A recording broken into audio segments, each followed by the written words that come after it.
हरे कृष्णा। आज हमारा श्रीमद् भगवत गीता का अध्याय नंबर 3 आरंभ होने वाला है। तो वैसे जब भी हम कोई पाठ आरंभ करते हैं, भगवान के बारे में चर्चा करते हैं, तो हमें गुरु महाराज की एक बार वंदना अवश्य करनी चाहिए, क्योंकि उन्हीं के प्रताप से, उन्हीं के आशीर्वाद से हम ये कर पाते हैं। आप भी अपने अपने गुरु महाराज का नाम ले सकते हैं, उनका स्मरण कर सकते हैं। जय श्री प्रभुपाद। अध्याय नंबर 3 आरंभ करने से पहले हल्का सा अध्याय 2 के बारे में फिर से जान लेते हैं, हल्का सा, कि भगवान ने क्या क्या बताया था उसमें। भगवान ने उसमें बुद्धि योग के बारे में भी वर्णन किया है अंत में, कि हमें अपनी बुद्धि को स्थिर करना है। मेन पॉइंट उसमें क्या था कि हमें अपने इंद्रिय विषयों पर चिंतन नहीं करना। यदि हमारे सामने कुछ ऐसा आकर्षण आ जाए, हमारी इंद्रियों ने कुछ अनुभव कर लिया, तो उस पर हमें चिंतन नहीं करना। हरे कृष्णा। खाली देख लेना, उसमें कोई पाप नहीं है। मतलब एक बार आपने अनुभव किया किसी आकर्षण का, किसी माया का, तो वहां तक तो ठीक है, क्योंकि हम दुनिया में चलेंगे, संसार में जब चलेंगे तो सब कुछ दिखेगा भी, अनुभव भी होगा। जब हमें इंद्रियां मिली हैं तो अनुभव तो होगा ही, तो वहां तक तो कोई पाप नहीं है। लेकिन जब उसको अनुभव करने के बाद हम चिंतन करते हैं, उसके बारे में चिंतन करने लगते हैं, सोचने लगते हैं उसके बारे में बार बार कि मजा आ रहा है सोचने में, उसकी वजह से फिर समस्या खड़ी होती है। उसके चिंतन करने से क्या होगा? आसक्ति बढ़ेगी, उस पदार्थ या व्यक्ति के प्रति आसक्ति, कि मुझे ये अब चाहिए ही चाहिए, मुझे इसका भोग करना है, ऐसी आसक्ति हो जाएगी। और अगर वो भोग मिल जाता है तो व्यक्ति या संतुष्ट होगा या नहीं होगा। अगर वो संतुष्ट हो गया तो उसे और भोग चाहिए, उस पदार्थ का या व्यक्ति विशेष का, किसी भी चीज का जो भी उसके आकर्षण का कारण है, तो उसका उसे और भी भोग चाहिए।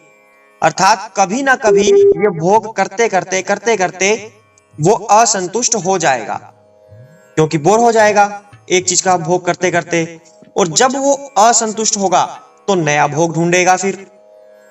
तो इस तरह क्या होगा? व्यक्ति असंतुष्ट ही रहेगा, कभी भी परमानेंट संतुष्ट नहीं होगा।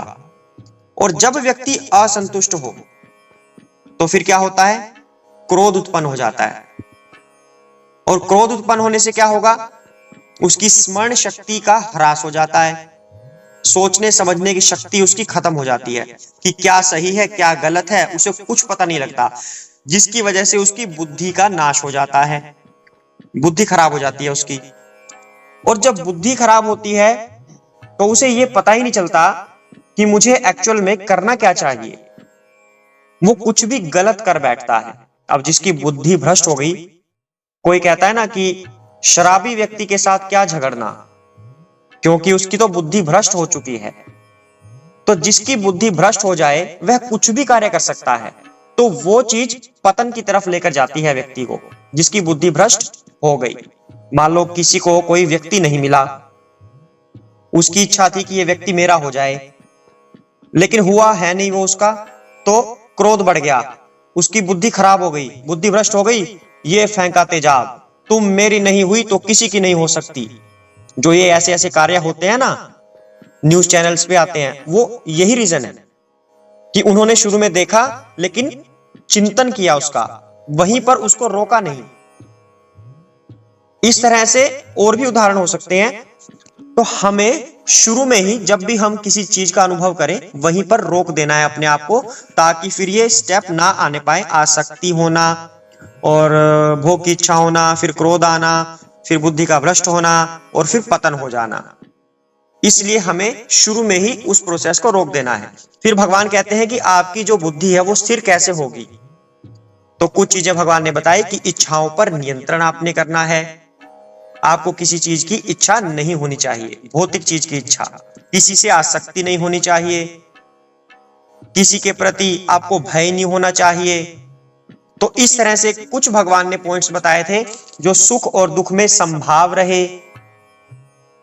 तो इस तरह का व्यक्ति स्थिर बुद्धि वाला कहलाता है, अर्थात व्यक्ति को अपनी बुद्धि स्थिर रखनी है। इस तरह से अध्याय 2 का वर्णन किया गया भगवान के द्वारा। अब अध्याय नंबर 3 आरंभ हो रहा है। कर्म योग इसका शीर्षक है। इसमें सबसे पहले अर्जुन कहते हैं, हे जनार्दन, हे केशव, यदि आप बुद्धि को सकाम कर्म से श्रेष्ठ समझते हैं तो फिर आप मुझे इस घोर युद्ध में क्यों लगाना चाहते हैं। अर्जुन का अब युद्ध करने का मन तो है नहीं, और जिसका मन ना हो कोई काम करने का तो उसे तो लाख बहाने ही आते हैं। पर यहां पर अर्जुन शुद्ध भक्त हैं, वो आम सांसारी व्यक्ति की तरह बहाने नहीं मार रहे। अर्जुन पूरे संसार को बताना चाहते हैं एक एक पॉइंट कि आखिर किस बात का क्या मतलब है। अर्जुन ने कहा, क्या आप बुद्धि को सकाम कर्म से श्रेष्ठ मान रहे हैं प्रभु? तो यहां पर दो चीजों की चर्चा होने वाली है आगे, ज्ञान और कर्म। इस पहले श्लोक से यह जान लीजिए, ज्ञान और कर्म, इसके बारे में लंबी चर्चा चलेगी। अब ज्ञान क्या है और कर्म क्या है, तो इन दोनों बातों में अर्जुन पूछ रहा है कि प्रभु श्रेष्ठ कौन सा है? क्या ज्ञान अर्जित करना केवल वो श्रेष्ठ है, या सकाम कर्म करना केवल वो श्रेष्ठ है? पर आपने अभी अभी मुझसे कहा है अध्याय 2 में कि बुद्धि श्रेष्ठ है सकाम कर्म से। हमें सकाम कर्म में नहीं फंसना चाहिए, क्योंकि उससे हम कर्म बंधन में फंस जाएंगे। आपने प्रभु ये बोला है मुझे कि बुद्धि को श्रेष्ठ रखो, पर आप फिर साथ में ये भी कह रहे हो कि कर्म करो। अब ये क्या मतलब बना प्रभु? मुझे ज्ञान अर्जित करना है या मुझे कर्म करना है? मुझे समझाइए ना आप, क्योंकि आपने तो कहा बुद्धि श्रेष्ठ है, यानी कि मुझे ज्ञान अर्जित करना है। और ज्ञान अर्जित करने का मतलब क्या है? कि मैं अपने ये अस्त्र शस्त्र सब छोड़ छाड़ के और पुस्तकें लेकर बैठ जाऊं और ज्ञान लेना आरंभ कर दूं। बुद्धि को श्रेष्ठ मानने का तो मतलब यही है कि मैं ज्ञान अर्जित करने बैठ जाऊं और ये युद्ध वगैरह मैं ना करूं। पर दूसरी साइड आप कह रहे हैं कि युद्ध करो, तो युद्ध करना तो कर्म हुआ। तो प्रभु मैं करूं तो क्या करूं? मैं ज्ञान लूं या कर्म करूं? फंस गए अर्जुन, क्योंकि भगवान ने वैसे समझा तो अच्छे से दिया था अभी तक अध्याय 2 में, पर अर्जुन को कंफ्यूजन हो रही है, क्योंकि अर्जुन को पता है कि कलयुग के जो व्यक्ति होंगे, जीव होंगे, उनको भी ऐसी कंफ्यूजन आने वाली है। तो मैं ही भगवान से पूछ लेता हूं, और ताकि भगवान बताएं तो कलयुग के लोगों को इसका उत्तर पता लग जाए। अर्जुन कहते हैं आगे, आपके अनेक अर्थक उपदेशों से मेरी बुद्धि मोहित हो गई है, अतः आप कृपा करके निश्चय पूर्वक मुझे बताएं कि इनमें से मेरे लिए सर्वाधिक श्रेयस्कर क्या होगा। अब कंफ्यूज तो अर्जुन हो ही गए हैं, बुद्धि मोहित हो गई है कि मैं ज्ञान की तरफ बढ़ूं या कर्म की तरफ बढ़ूं। भगवान ने तो दोनों ही बता दी मुझे कि ज्ञान भी लो, बुद्धि को स्थिर करो, और कर्म भी करो, युद्ध करो। तो प्रभु मेरे लिए क्या श्रेयस्कर है? सर्वाधिक ज्यादा क्या है तो मैं उस साइड चला जाऊंगा। अगर आप कहोगे कि ज्ञान अच्छा है तो मैं ज्ञान की तरफ चलूंगा, अगर आप कहोगे कर्म अच्छा है तो मैं कर्म कर लूंगा। मुझे एक चीज बता दीजिए कि ठीक ठीक क्या है। फिर श्री भगवान कहते हैं, हे निष्पाप अर्जुन, मैं पहले ही बता चुका हूं कि आत्म साक्षात्कार का प्रयत्न करने वाले 2 प्रकार के पुरुष होते हैं। कुछ इसे ज्ञान योग द्वारा समझने का प्रयत्न करते हैं, तो कुछ भक्तिमय सेवा के द्वारा। अब भगवान ने उत्तर दिया है, लेकिन अभी भी ये कंप्लीट उत्तर नहीं हुआ। अर्जुन के अनुसार भगवान ने कहा है कि कुछ लोग तो केवल ज्ञान के द्वारा चाहते हैं कि मैं अपना आत्म साक्षात्कार कर लूं, और कुछ कर्म के द्वारा। कौन सा कर्म? भक्तिमय कर्म। तो यहां पर ज्ञान योग, कर्म योग और भक्ति योग, तीनों की बात चल रही है। ज्ञान का तात्पर्य क्या है? ज्ञान होता है कुछ भी सीखने का पहला स्टेप, थ्योरेटिकल नॉलेज हमें किसी बात के बारे में होना। कर्म होता है उस ज्ञान को लेने के बाद उस पर एक्शन लेना। तो यदि केवल ज्ञान लेते हैं, मान लो एक बच्चा स्कूल में पढ़ रहा है और पढ़ के उसने अपनी पढ़ाई पूरी की और अपना बैठ गया आराम से, कुछ और काम किया नहीं जो सीखा उसने, तो फिर उसका वो ज्ञान लेने का फायदा क्या हुआ? जब उसने उस ज्ञान के अनुसार आगे काम नहीं किया तो वो ज्ञान तो वेस्ट चला गया ना। दूसरा बच्चा जो ज्ञान नहीं लेता, वो डायरेक्टली कूलर ठीक करने लग जाता है, पंखा खोल के बैठ जाएगा, कार खोल के बैठ जाएगा कि कार ऐसे ठीक होगी, पर उसने ज्ञान लिया नहीं, तो क्या वो सही कर देगा उस चीज को? जिस तरह से कोई कंपनी वाले ठीक कर देते हैं, किसी एजेंसी में जाए गाड़ी, जैसे वो ठीक कर देंगे, तो क्या एक लोकल मिस्त्री उस चीज को वैसे ठीक कर देगा? बिना ज्ञान लिए बस उसको ठीक करने लग गया, ऐसा तो नहीं हो सकता। तो इसका मतलब कुछ कर्म करने से पहले ज्ञान आवश्यक है, और अगर ज्ञान लिया है उसको अगर कर्म में नहीं बदलेंगे तो फिर वो ज्ञान वेस्ट हो जाएगा। तो मतलब क्या बन रहा है? ज्ञान भी लेना है और उस पर कर्म भी करना है। जब ये दोनों चीजें होंगी, ज्ञान भी और कर्म भी, तब वो कहलाएगा भक्ति योग। योग का मतलब जुड़ना, कोई दो चीजों का जुड़ना। भक्ति योग उसे कहेंगे जब हमारा ज्ञान और हमारा कर्म दोनों आपस में मिल जाएं। उदाहरण स्वरूप, अब माताएं कीर्तन करती हैं, मंदिरों में कीर्तन करती हैं, या कहीं पर भागवत की कथा चल रही है,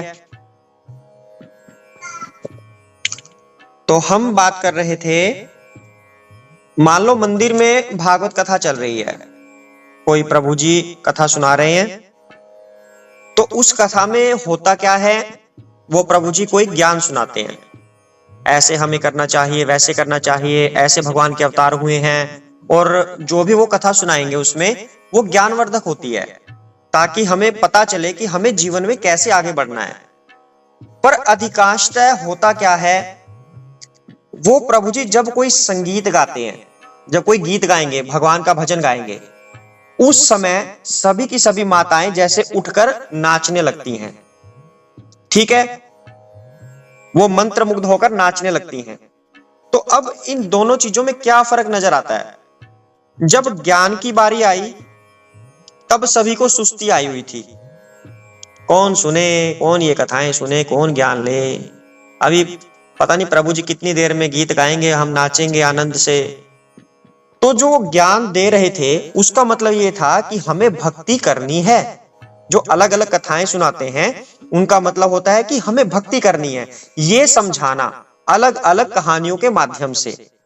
सभी का निचोड़ यही निकलता है कि हमें भगवान की भक्ति करनी है, यानी कि ये हो गया ज्ञान, ये पता लगना कि करना क्या है, भक्ति करनी है। और जब वो नृत्य हम कर रहे हैं संगीत पर, वो होगी हमारी सेवा, नृत्य सेवा भगवान के लिए, अर्थात वो होगी एक कर्म। तो हमने वहां पर कर्म तो कर लिया, उसमें तो आनंद आ रहा था, पर जब वो सुना रहे थे कहानी, कोई कथा सुना रहे थे, तब हमें नींद आ रही थी। तो फिर खाली वो कीर्तन करने का क्या बेनिफिट रहा? क्या कोई उसका लाभ प्राप्त हो रहा है? ज्ञान सुना नहीं, हालांकि सुना रहे थे वो प्रभु जी, ज्ञान सुना नहीं, सुस्ती आ रही थी, तब कभी कोई चाय पी रहा है, कभी कोई उठ के खड़े होके टॉयलेट जा रहा है, मतलब टाइम पास हो रहा था, अभी कुछ भी किसी और चीज में एंगेज हो जाएं, ये कथा वथा कौन सुनेगा, जब ये गाएंगे तब हम नाचेंगे, बस वही हमारा कर्म है। बिना ज्ञान के यदि आप नाच रहे हो, मतलब आनंदित होके, और आपको ये नहीं पता कि हमें क्यों करना है ऐसा, कि हम भगवान की सेवा के लिए नृत्य कर रहे हैं, और ये नृत्य है क्या वास्तव में? कीर्तन किसे बोला जाता है? भगवान की कीर्ति गाने को कीर्तन बोला जाता है। लेकिन हम सोच रहे हैं कि कब प्रभु जी चुप हो और ये माइक हमें मिल जाए और हम कुछ ना कुछ गा के सुनाएं और मेरी सहेलियां मेरी कीर्तनों पे नाचे। तो फिर इसका मतलब क्या हुआ कि उन्होंने वो ज्ञान नहीं लिया उन प्रभु जी से। तो खाली अगर कर्म कर्म करते जाएंगे तो हमें ये पता ही नहीं चलेगा कि वास्तव में हमें कर्म करना क्या है। केवल और केवल नृत्य करना ये भगवान की सेवा नहीं है। भगवान की सेवा में बहुत कुछ आता है, उनको भोग लगाना, उनको नहलाना, और जो उन्होंने नियम बताए हैं उन नियमों पर चलना, बहुत कुछ होता है भगवान की सेवा में। केवल नृत्य करके आनंद लेना वो हम भगवान के लिए नहीं कर रहे, वो हम अपने आनंद के लिए कर रहे हैं। यदि आप ज्ञान सुन लेते जो प्रभु जी ने सुनाया था, तब आपको एक एक बात पता चलती कि हमें करना क्या है। अर्थात ज्ञान के बिना कर्म व्यर्थ हो गया। और खाली अगर आप ज्ञान ले लेते और घर आके उस पर कर्म ना करें, ये बात हमारी कितनी बार चली है कि कथाओं में सारी दुनिया जाती है, 70-80% लोग तो जाते ही होंगे हमारे भारत में, कहीं ना कहीं कथाएं चलती रहती है। और कथाओं में क्या सिखाया जाता है? अच्छी अच्छी बातें सिखाई जाती हैं, आपको ये करना चाहिए, वो करना चाहिए, माता पिता के पैर छूने चाहिए, कभी किसी पर क्रोध नहीं करना चाहिए। हम अपने कल वाले सत्संग को ही ले लें तो कल भगवान ने कितनी अच्छी बातें बताई हमें। इच्छाओं पर नियंत्रण करना है, आसक्ति नहीं रखनी है, इंद्रिय विषयों पर चिंतन नहीं करना है, दुख सुख में संभाव रहना है, क्रोध नहीं करना है। तो भगवान ने बहुत अच्छी बातें बताई। और किसी भी कथा में कोई भी प्रभु जी सुनाएंगे तो यही बातें सुनाएंगे वो, लेकिन उसको हम कर्म में नहीं बदलते। जो वहां पर सुना कि क्रोध नहीं करना है, कथा पंडाल से हम बाहर निकले और ऐसे ही किसी से लड़ाई बज गई, देखकर नहीं चल सकता क्या? क्या इधर उधर टक्कर मारता हो चल रहा है? आ गया ना गुस्सा, क्रोध आ गया। लेकिन अभी 5 मिनट पहले तो सुन के आए थे कथा में कि क्रोध नहीं करना है, पर बाहर आते ही हम वो भूल गए। इसका मतलब जो ज्ञान हमने सीखा था वो व्यर्थ हो गया, हमने उसको कर्म में कन्वर्ट नहीं किया। तो फिर हमारा आत्म साक्षात्कार होगा भी कैसे? ज्ञान ले लिया पर कर्म उस पर किया नहीं। अब पूरी दुनिया में यही काम तो हो रहा है। अब झगड़े होते हैं, अब मान लो भारत पाकिस्तान का झगड़ा हो रहा है, इसी बात पे लगा लो आप, तो क्या पाकिस्तान वाले भगवान का नाम नहीं लेते? वो अल्लाह के रूप में उनका नाम ले रहे हैं, ले तो वो भी रहे हैं नाम भगवान का, और हमारे भारत वाले भी ले रहे हैं। तो फिर झगड़े क्यों हो रहे हैं? भगवान तो किसी को झगड़ा करना सिखाते नहीं, ना किसी के अल्लाह सिखाते कि आप झगड़े करो, आपस में क्रोध करो। तो फिर वो झगड़े क्यों कर रहे हैं? इसका मतलब है जो उनके प्रभु जी पाकिस्तान वालों के उनको सिखाते हैं वो उस पर कर्म नहीं कर रहे। हमारे वाले प्रभु जी जो हमें सिखाते हैं हम उस पर कर्म नहीं कर रहे, केवल ज्ञान ले लिया। कुरान में तो ये लिखा है जी, बाइबल में ये लिखा है जी, गुरु ग्रंथ साहिब में ये लिखा है, भगवत गीता में तो ये लिखा है, बस लिखा लिखा ही तो है, आपने उसको ग्रहण कब किया? तो फिर उस ज्ञान का कोई फायदा नहीं है। इसलिए ज्ञान के साथ उसको कर्म में बदलना अनिवार्य है। ये यहाँ पर भगवान अर्जुन को बता रहे हैं। जब अर्जुन ने कहा प्रभु कभी तो आप कहते हो बुद्धि श्रेष्ठ है, बुद्धि को स्थिर रखो, ज्ञान प्राप्त करो, और अब आप कह रहे हो कि युद्ध करो, युद्ध एक कर्म हो गया, तो मैं करूं तो क्या करूं? भगवान कह रहे हैं दोनों करने हैं। अगर एक करोगे तो उसका कोई लाभ नहीं होने वाला। ज्ञान भी लेना है, जहां हम कीर्तन कर रहे हैं वहां ज्ञान आवश्यक है, तभी हमें आगे सब समझ में आएगा कि करना क्या है। और वो ज्ञान लेने के बाद उस पर कर्म भी करना है। ये नहीं कि चलो ज्ञान ले लिया और बाहर चले गए ऐसे ही। क्रोध नहीं करना। अगर पंडाल में सुन के आए हो कि क्रोध नहीं करना चाहिए, जो जो बातें प्रभु जी ने वहां पर बताई वो सब की सब हृदय में धारण होनी चाहिए। ज्ञान कहां पे धारण होता है? ज्ञान हमारे दिमाग में। दिमाग कहां होता है? सिर में, हेड में। तो ज्ञान धारण होता है वहां पर, यानी कि नॉलेज हमें दिमाग में मिलती है। पर जो आत्म साक्षात्कार होता है वो कहां पर होता है? कहते हैं ना कि आप पढ़ पढ़ के सुनाते हो या आपके अंदर ज्ञान उत्पन्न हो गया है, ऐसे कहा जाता है ना। तो ज्ञान कहां होता है? आत्म साक्षात्कार कहां होता है? वो हृदय में होता है। यदि किसी व्यक्ति को आत्म साक्षात्कार हो जाए कि मैं कौन हूं, भगवान कौन है, मेरा उनसे संबंध क्या है और मुझे करना क्या है, अब किसी को अगर ये पता चल जाए ना, तो इसका मतलब वो आत्म साक्षात्कार उसके हृदय में आ चुका है। लेकिन ये होगा तब जब वो उस पे कर्म भी करेगा। अब कथा में गुरु महाराज ने बता दिया, बेटा प्रचार करो, खुद भी माला जप करो और दूसरों को भी सिखाओ कि माला जप कैसे करते हैं या नाम जप कैसे करते हैं। पर आपने ऐसा कुछ नहीं किया। ना तो आपने नाम जप किया, ना किसी को सिखाया। जब खुद नहीं करेंगे तो किसी को क्या सिखाएंगे? तो केवल गुरु महाराज से सुन लिया कि नाम जप करना है। हाँ जी, हमें पता लग गया नाम जप की महिमा होती है और अपराध नहीं करने होते। हाँ ठीक है जी, हमें पता लग गया। पर वो जप किया नहीं हमने, तो फिर गुरु महाराज के बताने का फायदा क्या हुआ? जप नहीं करेंगे तो आत्म साक्षात्कार कैसे प्राप्त कर सकेंगे? ज्ञान लिया गुरु से कि जप करना है लेकिन अपराध के साथ नहीं करना। कल हमने क्या किया था 10 नाम अपराध हमने किए थे कि ये अपराध होते हैं। जब भी आप नाम जप करें, इन अपराधों से आपको बचना है। ये नॉलेज तो हमने ले ली, पर नाम जपते हुए हमने इनका ध्यान रखा नहीं, यानी कि कर्म हमने उस पर किया नहीं, तो उस नॉलेज का फायदा क्या? अच्छा, क्यों? फिर वो नॉलेज वेस्ट हो जाएगी हमारी। यदि उस पर कर्म कर लिया होता कि हाँ अब हम नाम जप भी करेंगे और अपराध भी नहीं करेंगे, तब क्या होगा?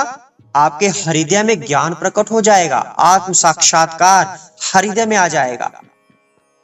हमें बोलने से पहले पता चल जाएगा कि भगवान क्या चाहते हैं, भगवान ने हमें रास्ता कैसे दिखाया है। वो हृदय में वो ज्ञान उत्पन्न हो जाएगा, आत्म साक्षात्कार उत्पन्न हो जाएगा।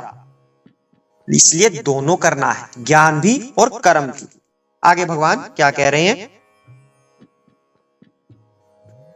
न तो कर्म से विमुख होकर कोई कर्म फल से छुटकारा पा सकता है और न केवल संन्यास से सिद्धि प्राप्त की जा सकती है। भगवान कहते हैं कि अगर कोई व्यक्ति ये सोच ले डर के कि मैं तो कर्म ही नहीं करूंगा जी, क्योंकि कर्म ना करके मैं कर्म फल से छुटकारा पा सकता हूं, कर्म बंधन में नहीं फंसूंगा। अगर कोई ऐसा सोच ले तो व्यक्ति कर्म फल से छुटकारा नहीं पा सकता और न ही केवल संन्यास से सिद्धि प्राप्त की जा सकती, कि व्यक्ति समझ ले कि कर्म को छोड़ो और केवल ज्ञान अर्जित करो। अब कुछ लोग क्या करते हैं, संसार में सब तरह के लोग होते हैं। कोई अपनी पत्नी से परेशान, कोई अपने पति से परेशान, कोई किसी से परेशान, कोई किसी से। कहता है कि छोड़ो ये जीवन, मुझे नहीं रहना इस घर गृहस्थी में, मैं तो जा रहा हूं छोड़ के वृंदावन, या मैं जा रहा हूं हरिद्वार। छोड़ो घर बार, चलो हरिद्वार, कुटिया में रहेंगे, नाम जप करेंगे। ऐसे सोच के चला गया हरिद्वार। लेकिन एक बात यहां पे बड़ी महत्वपूर्ण है, जो जीव इस भौतिक जगत में जी रहा है उसके ऊपर प्रभाव पड़ता है प्रकृति के 3 गुणों का, सतो, रजो और तमो। उन्हीं गुणों को अर्जित करने के बाद वो दुनिया में कोई व्यवहार करता है। ठीक है जी। जैसे कि कोई भारतीय व्यक्ति है पंजाब का, तो उसकी आदत क्या होगी? बात बात पर नाचने की, खुश होने की और मसालेदार चीजें खाने की उसकी आदत होगी। पर वो चला जाता है अमेरिका, और अमेरिका में क्या होता है? सब शांत रहना है जी, बिल्कुल स्टाइल से, एकदम मॉडर्निटी दिखा के, सूट बूट सही से डाल के सही रहना है एकदम से, और एजुकेटेड लोग। लेकिन जब पंजाब वाला व्यक्ति वहां जाएगा तो ऐसी कोशिश करेगा कि हाँ मैं इनके जैसा बन जाऊं, लेकिन अंदर से क्या होगा? जैसे ही बाहर से अपने रूम के अंदर आया तो सारी भड़ास निकाल देगा, वही भंगड़ा स्टाइल, ऐसे ही जो खाना पीना है उसको दबा के खाएगा। यानी कि उसके अंदर वो प्रकृति के जो गुण थे, सतो रजो तमो, उनसे प्रभावित वो हमेशा है। तो चाहे उसको किसी माहौल में ले जाओ, वो गुण उसके बाहर निकलेंगे ही निकलेंगे। तो इसी तरह यदि कोई व्यक्ति संन्यास ग्रहण कर लेता है, तंग आकर, गृहस्थी से तंग आकर, अभ्यास के बाद नहीं, तंग आके, तो उसके अंदर वो नेचर उसका बना रहेगा, जिसे इंग्लिश में बोलते हैं साइकोफिजिकल नेचर। प्रकृति के 3 गुणों से प्राप्त हुआ उसका स्वभाव। संन्यास ग्रहण करने के बाद उसे लगेगा कहां आ गया मैं यहां पर, ना एसी है ना कूलर है, मिट्टी के धरती पे रहता हूं मैं। पत्नी आती थी, नहीं मतलब मैं आता था शाम को काम से, खाना पकोड़े वगैरह तो पूछ ही लेती थी, अब कोई पूछने वाला नहीं यहाँ पर। खाना भी अपने आप बनाना पड़ता है, मांग मांग कर लाना पड़ता है, ये भी राशन वगैरह। वही जीवन सही था, अब कैसे जाऊं घर। मतलब वो विषयों के चिंतन में लगा हुआ है। उसने केवल कर्म छोड़ा है, लेकिन उन कर्मों के बारे में सोच रहा है कि मैं इस तरह से भोग करता था। तो भगवान कहते हैं यदि कोई व्यक्ति संन्यास लेना चाहता है तो सिद्धि प्राप्त नहीं होगी, अर्थात केवल ज्ञान लेना चाहता है, पर उसका जो स्वभाव है वो तो वही है पुराने वाला।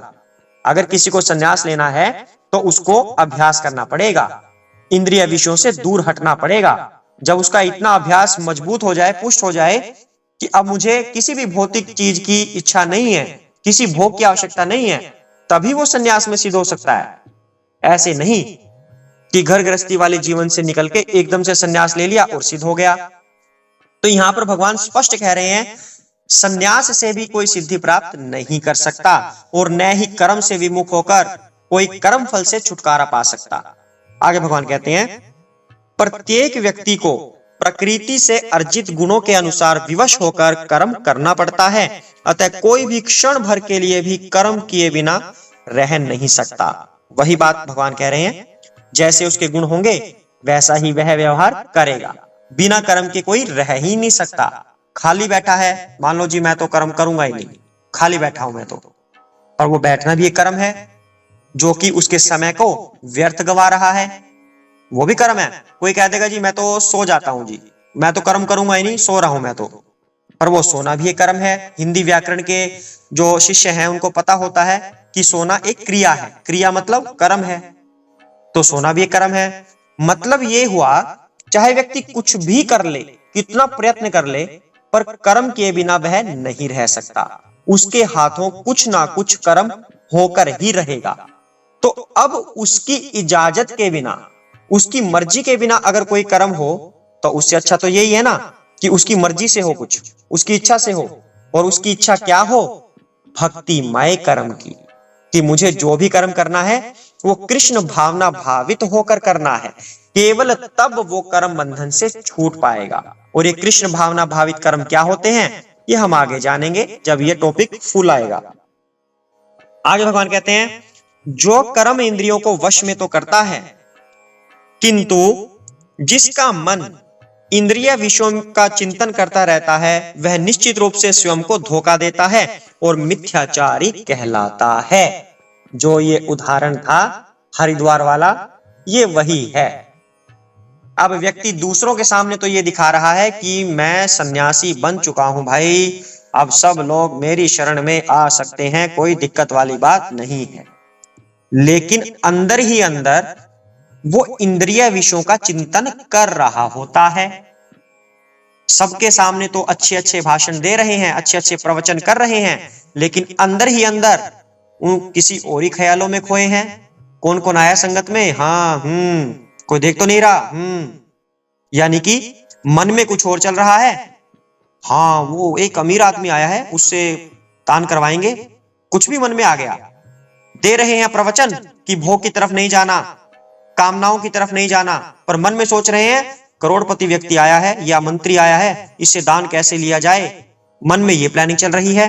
भगवान कह रहे हैं ऐसा व्यक्ति मिथ्याचारी कहलाता है, क्योंकि वह पूर्ण रूप से सन्यासी नहीं बना, उसके मन में इंद्रिय विषयों का चिंतन चल रहा है। यदि ऐसा है तो वह मिथ्याचारी है, वह अपने आप को भी धोखा दे रहा है। अगला जो श्लोक आएगा वो और ये दोनों एक दूसरे के विरोधी हैं, तो अगला श्लोक जानते हैं, फिर दोनों का एक्सप्लेन हम करेंगे। दूसरी ओर यदि कोई निष्ठावान व्यक्ति अपने मन के द्वारा कर्मेंद्रियों को वश में करने का प्रयत्न करता है और बिना किसी आसक्ति के कर्म योग प्रारंभ करता है तो वह अति उत्कृष्ट है। कौन सा कर्म योग? कृष्ण भावनामृत में किया गया कर्म योग। तो इन दोनों श्लोकों में क्या फर्क है? पहले श्लोक में भगवान कहते हैं कि एक व्यक्ति साधु बन गया है लेकिन मन में इंद्रिय विषयों का चिंतन चल रहा है और भोग भी कर जाता है चुपके से। किसी ने देखा तो नहीं? नहीं, किसी ने नहीं देखा, ठीक है, मजा आ गया, आज तो बहुत बढ़िया खा लिया मैंने वो जो खाना था। मतलब किसी ने देखा नहीं तो इसके लिए ओके है, पर दुनिया को दिखा रहा है कि वो साधु है, उसे भगवान मिथ्याचारी कहते हैं। दूसरी तरफ अब भगवान कहते हैं स्ट्रगलर की बात, जो संघर्ष करता है अपनी इंद्रियों से। मिथ्याचारी तो संघर्ष नहीं करेगा, वो तो भोग भी कर लेगा और उसको कोई ग्लानि भी नहीं होगी कि मैंने भोग किया है। अगले दिन फिर उसे कोई मौका मिल जाएगा, फिर वो भोग कर लेगा, तो वो मिथ्याचारी हुआ। लेकिन जो स्ट्रगलर होता है, जो संघर्ष करता है अपनी इंद्रियों के साथ, पूरा प्रयत्न वो करता है कि मैं भोग की तरफ ना जाऊं, इंद्रिय विषयों के चिंतन में ना जाऊं, केवल और केवल भक्ति करूं, तो इसे भगवान श्रेष्ठ कह रहे हैं कि वह अति उत्कृष्ट है, जो बिना किसी आसक्ति के कर्म योग प्रारंभ करता है, अर्थात कृष्ण भावना मृत में लगकर कर्म करता है, क्योंकि उसने अपने मन को, अपनी कर्म इंद्रियों को मन के द्वारा वश में करने का प्रयत्न किया है। मुझे ये नहीं करना, मुझे ये नहीं करना, मुझे ये नहीं करना, बहुत प्रयत्न करता है। लेकिन प्रकृति से जो 3 गुण उसने अर्जित किए हुए हैं, उसके बेस पर जैसा उसका स्वभाव बना है, उसके अनुसार उसका मन करेगा भोग करने का, पर फिर भी वह प्रयत्न करता है कि मैं ये भोग ना करूं, ना करूं, ना करूं, पूरा संघर्ष करेगा। तो भगवान कहते हैं वह उत्कृष्ट है, क्योंकि कम से कम वो संघर्ष तो कर रहा है। और यदि उससे कोई भोग हो भी जाए तो वो बड़ी आत्मग्लानि में डूबा रहेगा कि मैंने ऐसा क्यों किया, ये तो मुझसे पाप हो गया। वो फिर से संघर्ष करेगा कि अब मैं आगे से भोग नहीं करूंगा, कंट्रोल रखूंगा। तो दोनों में फर्क क्या है? मिथ्याचारी को कोई आत्मग्लानि नहीं है, वो आगे भी भोग करेगा, आगे भी इंद्रिय विषयों का चिंतन करेगा, लोगों के सामने साधु बनेगा, पीछे से अपने जो कहते हैं ना वो सब पूरा करेगा अपनी ख्वाहिशें। वो मिथ्याचारी है, उसको कोई आत्मग्लानि भी नहीं है, लेकिन स्ट्रगलर होगा, संघर्ष करेगा इंद्रियों से लड़ने में, तो वो उत्कृष्ट है। भगवान कह रहे हैं क्योंकि कम से कम वो लड़ तो रहा है, और लड़ना आवश्यक है, इंद्रियों से लड़ना आवश्यक है। आगे भगवान कहते हैं अपना नियत कर्म करो, क्योंकि कर्म न करने की अपेक्षा कर्म करना श्रेष्ठ है। कर्म के बिना तो शरीर निर्वाह भी नहीं हो सकता। भगवान कहते हैं कि अपना कर्म करना चाहिए, नियत कर्म। नियत कर्म का मतलब जिस स्वभाव के अनुसार व्यक्ति ने अपना कर्म चुन रखा है। मान लीजिए किसी को नेता बनना है, किसी को सैनिक बनना है, तो इसका मतलब उसने क्षत्रिय धर्म चुन रखा है अपने स्वभाव के अनुसार। किसी को व्यापार करना है, खेती बाड़ी करनी है, गायों का पालन करना है, उनकी रक्षा करनी है, इसका मतलब उसने वैश्य धर्म अपनाया है। किसी को लेबर का काम करना है तो उसने शूद्र धर्म अपनाया हुआ है, मतलब वर्ण, शूद्र वर्ण अपनाया हुआ है। किसी को शिक्षा देनी है, भगवान का ज्ञान देना है, तो उसने ब्राह्मण वर्ण अपनाया हुआ है। अर्थात सभी के अपने अपने स्वभाव के अनुसार नियत कर्म होते हैं। कोई ब्राह्मण व्यक्ति लेबर वाला काम नहीं कर सकता, कोई लेबर वाला व्यक्ति ब्राह्मण की तरह शिक्षा नहीं दे सकता, क्योंकि सबके अपने अपने स्वभाव होते हैं और उसी के अनुसार कर्म चुने जाते हैं व्यक्ति विशेष के द्वारा। तो भगवान कहते हैं जिसने जो कर्म चुना हुआ है उसको करना चाहिए, क्योंकि उसको न करने की बजाय उसको करना श्रेष्ठ है। कर्म के बिना तो शरीर का निर्वाह भी नहीं हो सकता। अगर कोई क्षत्रिय ये सोच ले कि भाई मैं तो कर्म करूंगा ही नहीं, मैं तो ठीक है किसी मंदिर में जाके पुजारी बन जाता हूं, भक्त बन जाता हूं, तो मुझे कर्म नहीं करना पड़ेगा, जो लोग दान देंगे बस उसी से मेरा निर्वाह हो जाएगा। लेकिन जो मंदिर में भक्त बनेगा, पुजारी बनेगा, जो दीक्षित हो जाएगा, तो उसको भी कर्म करना पड़ता है। गुरु महाराज उसको भेजते हैं भिक्षा लेने के लिए, भिक्षाम देहि, ऐसे बोलते हैं ना। आजकल तो अपने यहाँ कोई कुछ भी मांगने आ जाता है, दे दो जी, कुछ दे दो जी, ऐसे कर करके कटोरा लेके ऐसे फालतू में। वो सन्यासी नहीं है, वो दीक्षित नहीं है, वो दान के योग्य भी नहीं है, जो करने लायक हैं पर कर नहीं रहे, तो उनको तो भिक्षा देना भी पाप है कि आप उनके अकर्मता में, कि वो कर्म नहीं करना चाहते, उसमें सहयोग कर रहे हैं कि लो ये भीख ले लो और तुम्हें कर्म करने की आवश्यकता नहीं है। इसका मतलब हम उनके पाप में भागी बन रहे हैं। ये बात सोच लिया करो हमेशा, जब भी किसी को कुछ देते हो, 1 रुपया 2 रुपया कुछ और चीज, यदि वह सन्यासी नहीं है, भक्त नहीं है, वो भिक्षा मांगने के लिए नहीं आया, वो केवल भीख मांगने के लिए आया है कि मुझे कर्म ना करना पड़े, आप मुझे कुछ दे दो, और शाम को फिर दारू पार्टी चलेगी उन्हीं पैसों से। इसका मतलब उसके बिगड़ने में हम सहयोगी बन रहे हैं, उसके पाप में बराबर के भागीदार हैं। तो ऐसे व्यक्ति को कभी दान नहीं देना चाहिए। जो मंदिर में भक्त होगा, जो दीक्षा लेकर रहता है और जिसने ब्राह्मणत्व को पूर्ण रूप से अपना लिया है, सन्यासी बन गया है, तो उसका रोजगार केवल और केवल दान पर चलेगा, वह कुछ और कमाई नहीं कर सकता। तो ऐसे व्यक्ति को दान देना आवश्यक है। तो उस व्यक्ति को भी क्या करना है, बैठे बैठे थोड़ी मिल जाएगा, उसको भी भिक्षा मांगने जाना पड़ेगा। अगर उसको खाना खाना है तो स्वयं वह पकाएगा, या कोई दूसरे भक्त पका के देंगे तो वह दूसरे भक्तों की कोई और सहायता करेगा। अर्थात कर्म तो उसको भी करना पड़ेगा। अगर कोई मंदिर में जाके पुजारी बन जाए या भक्त बन जाए, तो कोई व्यक्ति ऐसा हो ही नहीं सकता जिसको कर्म करने की आवश्यकता ना हो। अगर वह ऐसा करता है तो वह पापी है, ऐसा भगवान यहां पर कह रहे हैं। तो कर्म के बिना तो शरीर का निर्वाह भी नहीं हो सकता।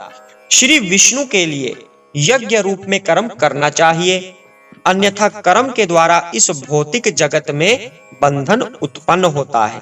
अतः हे कुंती पुत्र, उनकी प्रसन्नता के लिए अपने नियत कर्म करो, इस तरह तुम बंधन से सदा मुक्त रहोगे। भगवान कहते हैं यज्ञ रूप में कर्म करना चाहिए। अब यज्ञ का मतलब क्या है? यहां पर यज्ञ का मतलब है कुछ त्याग करना, ऑफरिंग करना, भगवान को कुछ देना, वो हो गया यज्ञ रूप में कर्म करना। अन्यथा कर्म के द्वारा भौतिक जगत में बंधन उत्पन्न होता है। अब ये ऑफरिंग करके कर्म करना, इस बात का मतलब क्या है? यज्ञ के द्वारा कर्म करना। अब ये उदाहरण हमने पहले कई बार लिया है, आज फिर से ले लेते हैं। यदि कोई व्यक्ति कमाई करता है, व्यापार करना, नौकरी करना, किसी भी तरह से कमाई कर रहा है, यदि वह यह सोचकर करता है कि इससे जो भी मुझे मिलेगा धन लक्ष्मी, उससे मैं भगवान की सेवा करूंगा, या फिर इससे मेरे शरीर का निर्वाह होगा और मेरे परिवार वालों का शरीर का निर्वाह होगा, ताकि उन शरीरों से वो भगवान की सेवा कर पाए, वो भक्त बने भगवान के। अर्थात क्या हुआ? जो हम कर्म कर रहे हैं उसका फल हमने भगवान को अर्पित कर दिया। इसका मतलब ये हुआ, यदि हम ये सोचकर कर्म कर रहे हैं, ये सोचकर सैलरी ले रहे हैं, ये सोचकर ऑफिस चला रहे हैं, कुछ भी जिससे हम अर्निंग कर रहे हैं, अगर ये सोच के करें कि इसका जो रिजल्ट आएगा, जो फल मिलेगा, उससे मुझे भगवान की सेवा ही करनी है, मैं भी करूंगा और मेरे परिवार वाले भी करेंगे, तो वो हो गया यज्ञ के रूप में कर्म करना। अतः हे कुंती पुत्र, उनकी प्रसन्नता के लिए अपने नियत कर्म करो। किनकी प्रसन्नता के लिए? श्री विष्णु की प्रसन्नता के लिए। इससे तुम बंधन से सदा मुक्त रहोगे। अर्थात अगर तुम इस तरह से कर्म करते हो कि भगवान को ही मुझे इसका फल अर्पित करना है, अगर मैं दुकान चला रहा हूं तो उससे जो भी धन लक्ष्मी होती है, जो प्रॉफिट होता है, उससे मैं भगवान की सेवा ही करूंगा या मेरे परिवार का निर्वाह करूंगा, तो वो भी आपकी सेवा में लग जाएंगे। अर्थात अल्टीमेटली मुझे इससे आपकी ही तो सेवा करनी है। अगर ये सोच के कर्म करते हैं तो वो किसी पाप पुण्य में नहीं फंसेगा और कर्म बंधन से मुक्त रहेगा, ऐसा यहाँ पर श्री कृष्ण कह रहे हैं। अब एक प्रश्न यहाँ पर उत्पन्न हो गया है इस श्लोक में। भगवान ने यहाँ पर श्री विष्णु का नाम लिया है, स्वयं अपना नहीं लिया। वो यह भी कह सकते थे कि कृष्ण के लिए अर्थात मेरे लिए यज्ञ रूप में कर्म करना चाहिए, उन्होंने कहा श्री विष्णु के लिए। अब जो लोग कृष्ण से प्रसन्न नहीं हैं, कृष्ण की भक्ति से प्रसन्न नहीं है, वो तो बड़ा उछलेंगे इस श्लोक को देख के, ये देखो ये मिल गया, कहां बोला है तुम्हारे भगवान ने कि मेरे लिए कर्म करो, इन्होंने तो विष्णु का नाम बोला है। टीवी सीरियल में भी तो ऐसा ही आता है कि सभी विष्णु के अवतार हैं, विष्णु ही भगवान हैं, कहां तुम्हारे भगवान का नाम यहां पर आया है। तो वो बड़े खुश हो जाएंगे ये चीज देखकर। लेकिन भगवान जब भक्ति की बात करते हैं तो भगवान कहते हैं सरेंडर टू मी, मुझ पर समर्पित हो जाओ, मेरी शरण में आओ, तब भगवान ऐसा बोलते हैं। और जब श्री विष्णु की बात करते हैं तो इसका मतलब है भगवान कर्म योग का संदेश दे रहे हैं, क्योंकि जो भगवान की कृष्ण वाली छवि है वो भगवान की घरेलू छवि है। जैसे घर में कोई पजामा में निक्कर में भी घूमता रहता है, कैसे भी खेलता रहता है, कैसे ही लेटा रहता है। जैसे कोई डीआईजी बाहर कैसा है, स्ट्रिक्ट है, एकदम से वेल ड्रेस्ड, बिल्कुल सारे वस्त्र सही जगह पर हैं, पूरा आदेश देगा, सब अनुशासन में कार्य करेंगे। लेकिन जब वो घर पे होता है बच्चों के पास, तो कैसा भी पड़ा रहता है, निक्कर में, बनियान में, कोई कुछ कहने वाला थोड़ी ना है अपने घर में। तो भगवान जब कृष्ण की बात होती है तो भगवान का वो वाला रूप है, घर वाला, कैसे भी पड़े रहे, किसी के भी मुंह से कुछ निकाल कर खा लिया, कभी माखन की मटकी तोड़ दी, कभी कुछ और कर दिया, मतलब कुछ ना कुछ घरेलू कार्य है। अर्थात जब भक्ति की बात आती है तो भगवान कृष्ण का नाम लिया जाता है। जब पूर्ण पुरुषोत्तम भगवान की बात आती है तब कृष्ण का नाम लिया जाता है। जब पूर्ण रूप से समर्पण की बात होती है तब कृष्ण का नाम लिया जाता है। लेकिन जब कोई ऑफिशियल कार्य की बात हो, कर्म करने की बात हो, ऐश्वर्य की कोई बात हो, तो भगवान विष्णु की बात की जाती है, क्योंकि भगवान विष्णु गोलोक के निवासी नहीं, वैकुंठ के निवासी है, जो भगवान का एक ऐश्वर्यमान रूप है। जब भगवान को कोई ऑफिशियल कार्य करना हो तो वो उनका विष्णु स्वरूप है। और यहां पर भगवान कर्म योग का संदेश दे रहे हैं कि आपको कर्म करना है। और कर्म कहां किया जाता है? वर्क प्लेस पर कर्म किया जाता है, जहां हमारा ऑफिस हो या हमारी दुकान हो या कुछ भी हो। कर्म वहां पर किया जाता है जहां पर ऐश्वर्य की बात आती है। तो इसलिए भगवान यहां पर श्री विष्णु की बात कर रहे हैं। तो आज हम यहीं तक करेंगे। 9 श्लोक हो गए हैं अध्याय नंबर 3 के श्रीमद् भगवद गीता के। उसके बाद कल हम 10वां श्लोक करेंगे। तो आज हमने क्या क्या सीखा है कि हमें ज्ञान भी अर्जित करना है और हमें कर्म भी करना है। दोनों को अगर मिला दें, ज्ञान अर्जित करने के बाद अगर कर्म करें तो वो कर्म सही होगा। उससे हम आत्म साक्षात्कार को प्राप्त करेंगे और भक्तिमय ढंग से जी पाएंगे। और जो भी हम कर्म करेंगे उसे इसलिए करो कि इसका फल मैं भगवान को अर्पित कर दूंगा, जिससे हम कर्म बंधन में नहीं फंसेंगे। और यदि कर्म बंधन में नहीं फंसते तो हम पाप और पुण्यों से बच जाएंगे और हमारा अगला जन्म भी फिर नहीं होता। जो मृत्यु जन्म का चक्र चलता रहता है वो कर्म बंधन की वजह से ही चलता है। और इसी से अगर हम बच गए तो बेड़ा पार है, फिर तो गोलोक वृंदावन धाम की टिकट पक्की। हरे कृष्णा। अब आप बोल सकते हैं।